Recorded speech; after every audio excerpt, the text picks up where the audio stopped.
அற்புதம் வெளிப்படுதோ இல்லையோ, ஆனா அன்பு வெளிப்படணும். ஏன்னா நாம் யாரை தரித்திருக்கிறோம் தெரியுமா? கிறிஸ்துவை தரித்திருக்கிறோம். நல்ல கையை தட்டி ஆமென் சொல்லுங்க பார்க்கலாம்.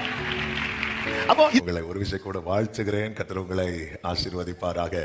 இந்த புதிய மாதத்தை தேவன் காண செய்து கிருபையா இந்த புதிய மாதத்தின் முதல் ஞாயிற்றுக்கிழமையிலே ஆண்டவருடைய சமூகத்திலே நம்மை கொண்டு வந்திருக்கிறார். இம்மட்டும் நடத்தின எபனேசருக்கு கைகளை உயர்த்தி நன்றி செலுத்துவோம். ஹல்லேலூயா. கர்த்தர் நல்லவர். கடந்த மாதம் முழுவதும் தேவன் நம்மை பாதுகாத்தார். எல்லாருக்கும் கடந்த மாதம் எளிதான மாதமாக இருக்கவில்லை. ஆனாலும் கர்த்தர் பட்சபாதம் உள்ளவர் அல்ல. தாராளமான கிருபைகளை தந்து நம்மை தயவாய் தாங்கி நடத்தினார். இந்த தேவன் என்றென்றைக்கும் உள்ள சதா காலமும் நம்முடைய தேவன். மரண பரியந்த நம்மை நடத்துவார். ஆமென். கர்த்தர் நல்லவர். கர்த்தர் உங்களை ஆசீர்வதிப்பாராக.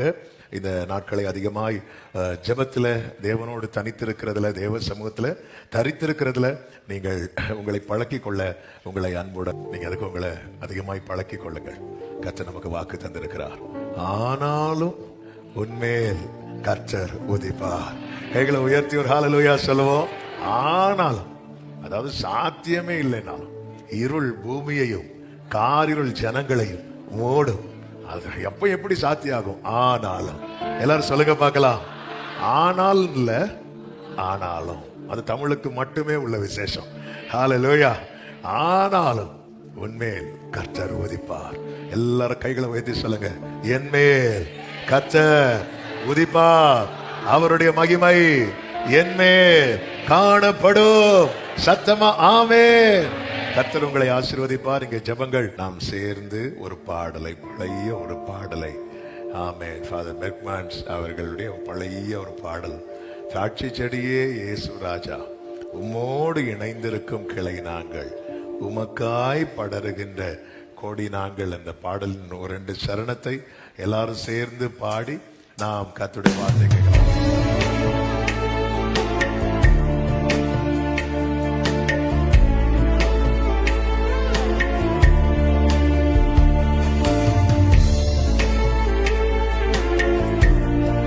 கை தட்டி பாடலாமா? ஹல்லேலூயா.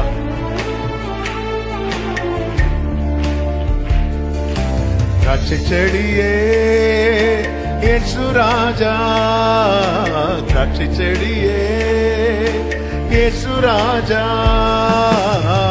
உம்மோடு இணைந்திருக்கும் கிளை நாங்கள், உமக்காய் படருகின்ற கொடி நாங்கள், உம்மோடு இணைந்திருக்கும் ஆமென், உமக்காய் படருகின்ற கொடி நாங்கள். திராட்சை செடியே இயேசு ராஜா, திராட்சை செடியே இயேசு ராஜா, பசும்புல் மேய்ச்சலிலே நடத்தி செல்பவரே, பரிசுத்தமானவரே ஐயா, பசும்புல் மேய்ச்சலிலே நடத்தி செல்பவரே, பரிசுத்தமானவரே, உள்ளமே மகிழுதையா உம்மோடு இருப்பதனால், உள்ளமே ஆமென், கள்ளம் நீங்குதையா எனக்கு, கள்ளம் நீ. அப்பா பார்த்து சொல்லுவோமா? திராட்சை செடியே இயேசு ராஜா,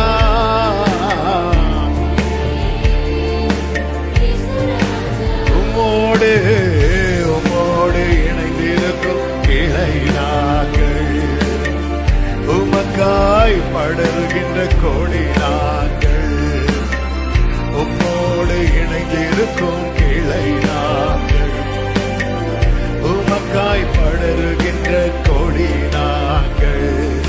திராட்சை செடியே இயேசு ராஜா, திராட்சை செடியே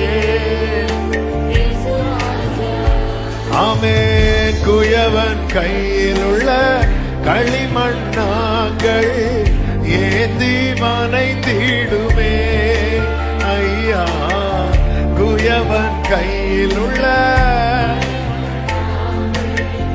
ஏந்தி வனைந்திடுமே, சித்தம் போல் உருவாக்கும் சுத்தம் சுத்தமாய் உருமாற்றும். ஆமென். சுத்தமாய் உருமாற்றும் நித்தமும் கரத்தில் நாங்கள். ஒரே சத்தமாய் எல்லாரும் சேர்ந்து திராட்சை செடியே இயேசு ராஜா. ஆமென். உம்மோடு உம்மோடு இணையிருக்கும் கிளை நாங்கள். உமக்காய் படரும் கொடி நாங்கள். உம்மோடு இணைந்திருக்கும் கிளை நாங்கள். கொடி நாங்கள். திராட்சை செடியே இயேசு ராஜா.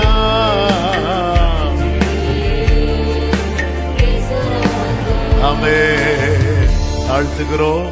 தொடர்ந்து எங்க கூட பேசுங்கப்பா. மீட்பர் நாமத்தில் பிதாவே. ஆமென். ஒரு விஷயம் கூட ஹalleluya. யோவான் சுவிசேஷம் 1வது அதிகாரம். யோவான் சுவிசேஷம் 1வது அதிகாரம் 18வது வசனத்தை வாசிக்க கேட்கலாம். யோவான் 1:18. தேவனை ஒருவனும் ஒரு காலம் கண்டதில்லை. தேவனை ஒருவனும் ஒரு காலம் கண்டது இல்லை. பிதாவின் மடியில் இருக்கிற பிதாவின் மடியில் இருக்கிற ஒரே பேரான குமாரனே அவரை வெளிப்படுத்தினார். கைகளை உயர்த்தி ஒரு விஷயம் கூட ஹalleluya சொல்லுவோம். ஹalleluya. இந்த நாளிலே பேசும்படி ஆவியானவர் தந்த வார்த்தை பிதாவை வெளிப்படுத்தின இயேசு. பிதாவை வெளிப்படுத்தின இயேசு. Jesus revealed the Father. இயேசு பிதாவை வெளிப்படுத்தினார் என்று சொல்லப்பட்டிருக்கிறது. நமக்கு தெரியும் இயேசுவை குறித்து இயேசுவின் மார்பில் சாய்ந்திருந்தவனும் இயேசுவை அதிகம் நெருங்கி அனுபவித்தவனும் பரிசுத்த ஆவியினால் நிரப்பப்பட்டு இந்த சுவிசேஷத்தை எழுதினவனுமாகிய யோவான் இப்படி சொல்லுகிறார். ஆதியிலே வார்த்தை இருந்தது, அந்த வார்த்தை தேவனிடத்தில் இருந்தது, அந்த வார்த்தை தேவனாய் இருந்தது. தேவனாய் இருந்தது என்று தேவனிடத்தில் தேவனாய் இருந்தது என்று சொல்லும் போது அதில் எந்த ஒரு சின்ன ஒரு பாயிண்ட் கூட குறைவு கிடையாது. பிதாவாகிய தேவன் எப்படியோ அப்படியே. அதுதான் 14வது வசனத்திலே சொல்லப்பட்டிருக்கிறது. அந்த வார்த்தை மாம்சமாகி கிருபையினாலும் சத்தியத்தினாலும் நிறைந்தவராய். அடுத்த வார்த்தையில அவருடைய மகிமையை கண்டோம். அவருடைய மகிமையை கண்டோம். அந்த மகிமை எப்படிப்பட்ட மகிமை, அதாவது இவர் யாருங்கிறது நாங்க சரியா பார்த்துட்டோம். அப்படி பார்த்தப்பதான் எங்களுக்கு தெரிஞ்சது அது எப்படிப்பட்ட மகிமையா. ஒரு பிதாவுக்கு ஒரே பேரானவருடைய மகிமைக்கு ஏற்ற மகிமையா இருந்தது. கைகளை உயர்த்தி ஒரு ஹalleluya சொல்லுவோமா. நமக்கு தெரியும் இயேசு அப்படிதான், அவருக்கு மாற்றமே கிடையாது. நம்ம பாடுவோமே, ஆதியும் அந்தமும் ஆனவரே, அல்பாவும் மேகாவும். ஆமென். ஆதியும்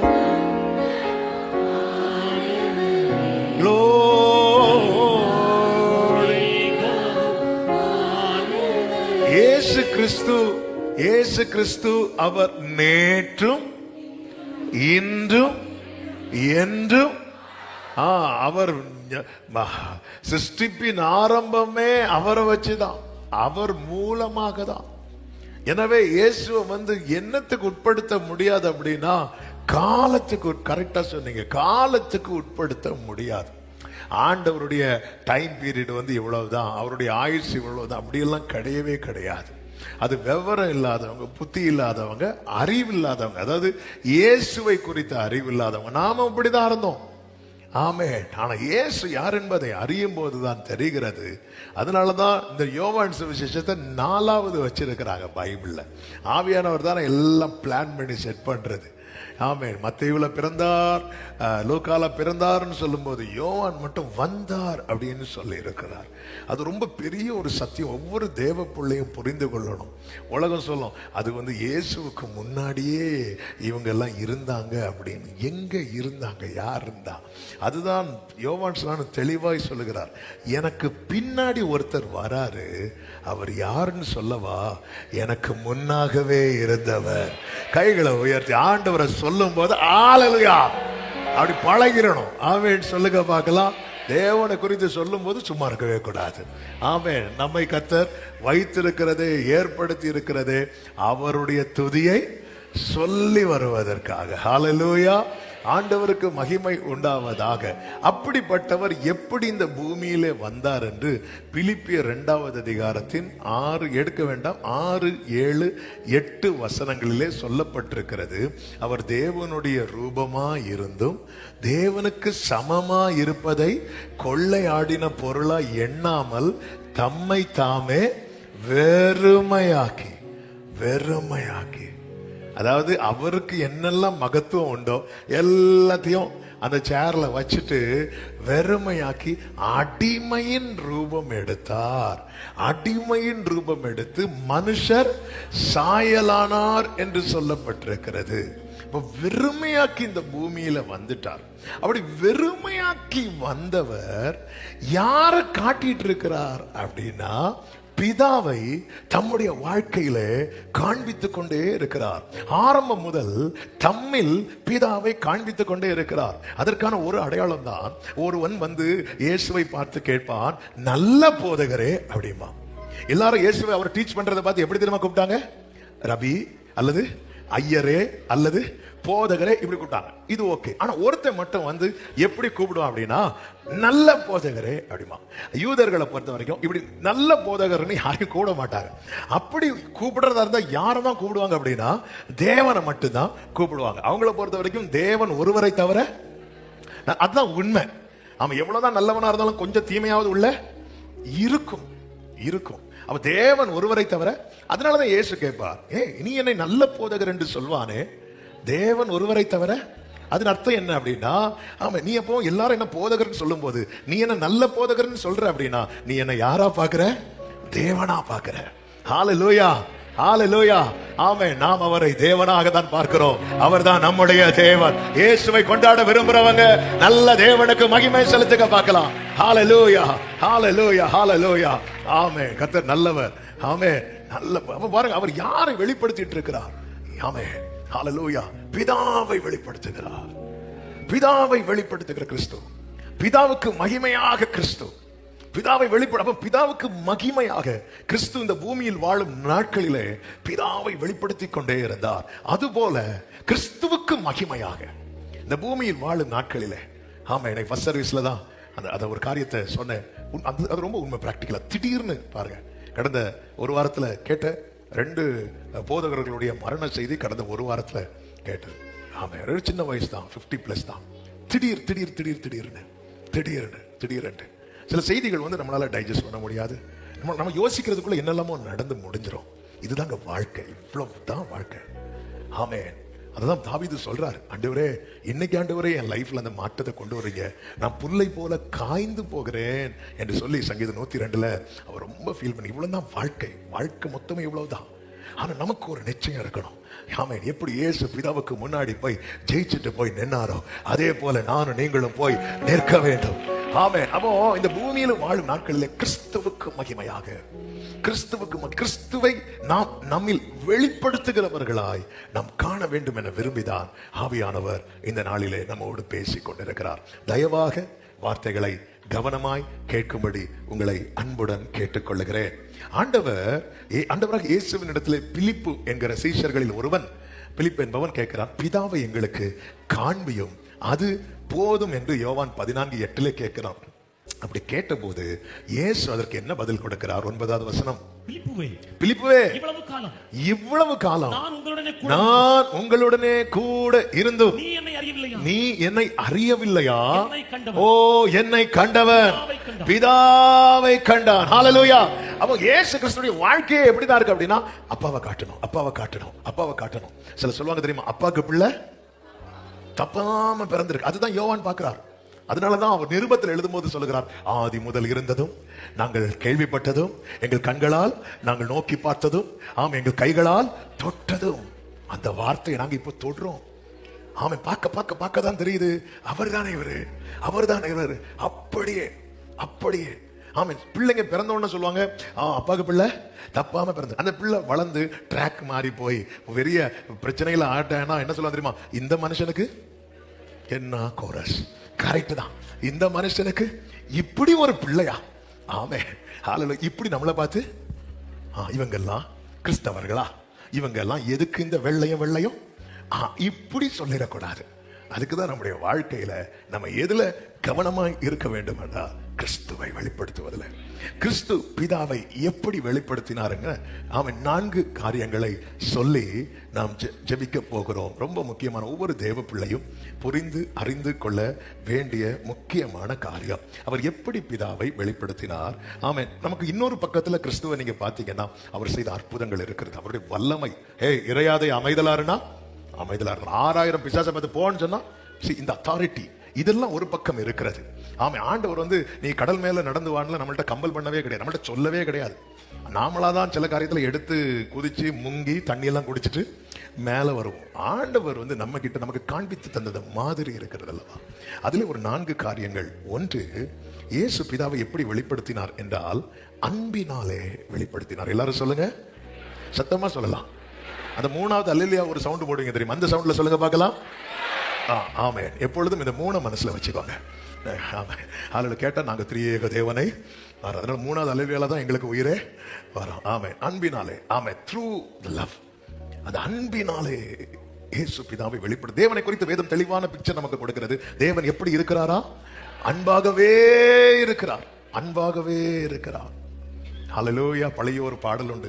அன்பு நிறைந்த என் இயேசுவே, நின் பாத சேவையன் ஆசையே. அன்பு நிறைந்த என் இயேசுவே, நின் பாத சேவையன் ஆசையே. உன்னதத்தை விட்டிறங்கி மண்ணில் வந்த என் நாதனே, உன்னதத்தை விட்டிறங்கி மண்ணில் வந்த என் நாதனே. நின்னடிமை நின் மகிமை ஒன்று மாத்திரமே என் ஆசையே. நின்னடிமை. க்ளோரி. ஹல்லேலூயா. கைகளை உயர்த்தி கண்களை ஏறெடுத்து அன்பு நிறைந்த என் இயேசுவே, நின் பாத சேவையன் ஆசையே. அன்பு நிறைந்த என் உங்க பாத சேவையன் ஆசையப்பா. இந்த சரணத்தை கூட பாடலாம். ஜீவனற்ற பாவி என்னில் ஜீவனை இயேசுவே. ஜீவனற்ற கைகளை உயர்த்தி எல்லாரும் இந்த வார்த்தையை சொல்லுவோம்.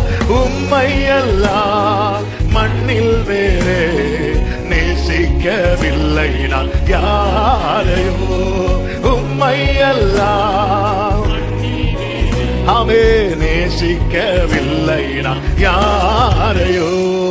அன்பு நிறைந்த நின் பாத சேவையே. ஹல்லேலூயா. அவருடைய அன்பு. அவர் என்ன பண்றார் தெரியுமா? அந்த அன்பை காண்பிப்பதற்காக அவருடைய ஒரே பேரான குமாரனை தந்தருளி இவ்வளவாய் உலகத்தில் அன்பு கூர்ந்தார். ரெஃபரன்ஸ் சொல்லுங்க பார்க்கலாம். யோவான், எது தெரியுதோ இல்லையோ, யோவான் 3:16 எல்லாருக்கும் தெரிஞ்சிருக்கணும். ஆமென். பெருசா பைபிள் தூக்கிட்டு வந்தா மட்டும் போதாது. ஹல்லேலூயா. அந்த வசனம், ஏன்னா அதுதான் இன்னைக்கு நாம ஒரு பர்சனா இருக்கிறதுக்கு காரணமே அதான். ஆமென் சொல்லுங்க பார்க்கலாம். யோவான் 3:16 அவர் அன்பு கூர்ந்தார், குமாரனை தந்தருளினார். எவ்வளவு அந்த இயேசு அன்பை காண்பித்தார். பொதுவாகவே பாருங்க, இயேசுடைய டாக்டரின்ல ஒன்று என்னன்னா, உங்களை நேசிக்கிறவர்களே நீங்கள் நேசிப்பீங்கன்னா உங்களுக்கும் மற்றவங்களுக்கும் என்ன வித்தியாசம்? இயேசு எப்படி அன்பை வெளிப்படுத்தினார் என்றால், அவருடைய அன்புல மட்டும் தாழ்ச்சி வராமல் பார்த்து கொண்டார். இதுதான் ஜீசஸுடைய குவாலிட்டி. அவருடைய அன்புல, அதாவது பரலோகத்தில் இருந்து சிங்காசனத்திலிருந்து நேசிக்கிறது ஒன்று இருக்கிறது. அவருடைய மகத்துவம், அவரால் முடியாதது ஒண்ணுமே கிடையாது, எல்லாமே முடியும். ஆனா எல்லாத்தையும் விட்டு இறங்கி இந்த பூமியில வந்து என்னையும் உங்களையும் போல வந்து நேசத்தை காட்டுறதுன்னு ஒரு விஷயம் இருக்கு தெரியுமா? அதுல அவர் யாரை காண்பித்தார்னா, ஃபாதரை காட்டுறார், அப்பாவை காட்டுறார். ஜீசஸ் நமக்கு வாழ்வு தந்து மீட்பு தந்து நமக்கு ஆண்டவராகி, அவர் யாரை அப்பா என்று அழைக்கிறாரோ அவரையே நாமும் அப்பா என்று அழைக்கிற புத்திர ஸ்வீகாரத்துக்கு உள்ளாக்கிட்டார். அந்த அப்பாவின் அன்பை நம்ம யார்கிட்ட அனுபவிக்கிறோம் அப்படின்னா ஜீசஸ் அனுபவிக்கிறோம். அந்த அன்பின் வெளிப்பாடுல இயேசுவை நம்ம ஏசப்பான்னு கூப்பிடுறோம். ஆமே, அவர் மூத்த சகோதரர். ஆனா நமக்கு அவர் காண்பிக்கிற அன்பு எப்படிப்பட்ட அன்பு தெரியுமா? அந்த தகப்பனின் அன்பு. அதனால அவர் அப்பா அப்பான்னு கொண்டாடுறோம். சில வீட்டுல வந்து அண்ணனை வந்து அப்பாவா வேற கொண்டாடுவாங்க. ஏன்னா அதை காண்பிக்கிற அன்பு அப்படிப்பட்ட அன்பு. அந்த அன்பை வந்து அப்படி காட்டுறார். அவர் யாரை நேசித்தார் அப்படி பாத்தீங்கன்னா, நேசிக்கப்படாதிருந்தவர்களை அவர் நேசித்ததை வேதத்துல பார்க்க முடியும். வேதத்துல மட்டுமா பார்க்க முடியும்? நம் ஒவ்வொருடைய வாழ்க்கையும் அதற்கு சாட்சி. ஆமீன் சொல்றவங்க கைகளை உயர்த்தி ஹalleluya ஆமீன். பாருங்க, ஊரே பாவின்னு சொல்லி ஒதுக்கி வச்ச 2 பேர் பைபிள்ல உண்டு. யாரெல்லாம் சொல்லுங்க பார்க்கலாம். சகையோ அவங்க ஒரு ஆணை சொல்லிட்டாங்க, நீங்க விடக்கூடாது. கரெக்டா சொன்னீங்க பாத்தீங்களா? அவங்க ஸ்கோர் பண்ணிட்டாங்க. இப்ப டேலி ஆயிட்டு ஸ்தோத்திரம் பண்ணிட்டு இருக்காங்க. ஆமா, 2 பேரும் நீங்க பாத்தீங்கன்னா 2 பேரும் ஒதுக்கி வச்சாங்க. சகைவை பாத்தீங்கன்னா ஆமா, பொதுவாக இப்போ இயேசுக்கு இப்போ ஓரளவுக்கு மக்கள்லாம் வந்து அவருடைய கீர்த்தி புகழ்லாம் பெருக ஆரம்பிச்சுட்டு இயேசுவை பார்க்க கூட்டம் வருது. நல்ல பேர் இருக்குது, என்னோட கீர்த்தி எல்லாம் பரவ ஆரம்பிச்சிட்டு. இயேசு போறார், திரளான ஜனங்கள் கூடி வந்திருக்கிறாங்க. ஒரு ஊர்ல இப்போ நமக்கு ஒரு ஏரியால நமக்கு ஒரு நல்ல பேர் இருக்குன்னு, நல்ல நேம் இருக்கு. அதே ஏரியால இன்னொருத்தங்களுக்கு மோசமான பேர் இருக்கு. அவங்கள்ட்ட யாரும் பேச மாட்டாங்க, பழக மாட்டாங்க. அப்படிப்பட்டவங்க கிட்ட நம்ம அந்த ஊர்ல போய் பேசுவோமா அப்படின்னு கேட்டா நம்ம சொல்லுவோம், வெளியூருக்கு வாங்க, அங்க போய் பேசலாம். இங்க வந்து பேசினா என்ன பண்ணிடுவாங்க? தப்பா நினைச்சிருவாங்க. எனக்கு ஒரு ஸ்டேட்டஸ் இருக்கு, எனக்கு ஊர்ல ஒரு பேர் இருக்கு, அதை நான் காப்பாத்திக்கணும். என் போன்ல இருந்து பேசினா தப்பா நினைச்சிருவாங்க. வேற போன்ல இருந்து இப்படி சொல்லி ஒதுங்குறவங்க தான் பெரும்பாலும், மேக்சிமம் நம்ம எல்லாரும். ஆனா இயேசுவை பாத்தீங்கன்னா அவர் இப்படி நடந்து வந்துட்டே இருக்கிறார். அந்த காட்டுத்தீ மரத்து கிட்ட வந்தவொடனே இப்படி அண்ணாந்து பார்த்தா கூட ஒரு கூட்டம் இருந்தாங்க. அது நடுவில் சீஷர்களும் உண்டு. சீஷர்களும் என்ன பண்ணிருப்பாங்க தெரியுமா? அண்ணா இப்போ ஒண்ணு வேண்டாம், உங்கள்ட்ட பேசிட்டு இருக்கேன், நான் திடீர்னு இப்படி பார்த்துட்டு இருந்தேன்னு வைங்களேன். ஆமே, தூங்கிட்டு இருக்க கூட எழும்பி பார்த்துட்டு ஒண்ணு இல்லையா சொல்லி திருப்பி தூங்குவாங்க. ஆமே, இப்போ ஏன்னா ஒருத்தரை ஃபோக்கஸ் பண்ணிட்டு இருக்கும்போது அவங்க எந்த டைரக்ஷன்ல போறாங்களோ இப்போ எல்லாரும் இப்படி பார்க்கறாங்க. பார்க்கும்போது உள்ள ஒரு பொக்கிஷம் இருக்கு. ஆமே, என்ன பொக்கிஷம் தெரியுமா? ஜீசஸ் எதை பொக்கிஷமா பார்த்தாரோ அவன் உள்ள இருக்கிறான். உலகம் எல்லாம் அவனை பாவியா பார்க்கும்போது இயேசு அவனை பொக்கிஷமா பார்த்தார். ஹalleluya, இதுதான் ஜீசஸ். இந்த அன்பு தான் நம்மை கொண்டு வந்திருக்கிறது. இயேசு இப்படி பார்க்கிறான். இயேசு பார்க்கும்போது சீஷர்கள் எல்லாம் நினைச்சிருப்பாங்க, ஏன்னா இவர் அத்திமரத்தை பார்த்தாலே பட்டு போகாது. அத்திமரத்துக்கு மேல இருக்கிற கோபம் இன்னும் அவருக்கு தீரல. ஏன்னா அவர் இயேசுவை ஏமாத்தின அத்திமரம், மரங்களிலே பெந்தேகோஸ்தே மரம். ஏன்னா இயேசுவை ஏமாத்திட்டு பாத்துக்கோங்களேன். ஆமே, அது இலைய போட்டு அடிச்சு அடியில இயேசு ஒருவேளை இருக்குமோ. ஆமே, அது ஆண்டு பார்த்து நீ எவ்வளவு பெரிய ஆளு. அந்த 6000 பிசாசுகளை வரை என்னால சமாளிக்க முடியுது. ஆனா அத்திமரமே. ஆமே, ஹalleluya. நம்ம எல்லாம் இருக்கிறத பார்த்தா ஒரு 24 30 இங்க சேர் போட்டு இருக்கிறாங்களோன்னு நமக்கு தோணும். ஆமே, இவர் பார்த்த உடனே சீசன் நினைச்சு, ஐயோ இந்த மரத்துக்கு கதையை முடிஞ்சான்னு பார்த்தா இந்த மரத்துல கனி இருக்கு. நான் சொல்றத புரிஞ்சுக்கிட்டவங்களுக்காக ஸ்தோத்திரம். இந்த மரத்துல கனி இருக்கு. அந்த கனிக்கு ஒரு பெயர் இருக்கிறது. அந்த பெயர் தான் சகையு. அந்த பெயர் தான் ஜான்சன். அது ஆமென் சொல்றவங்க. ஹalleluya. ஆமென். ஹalleluya.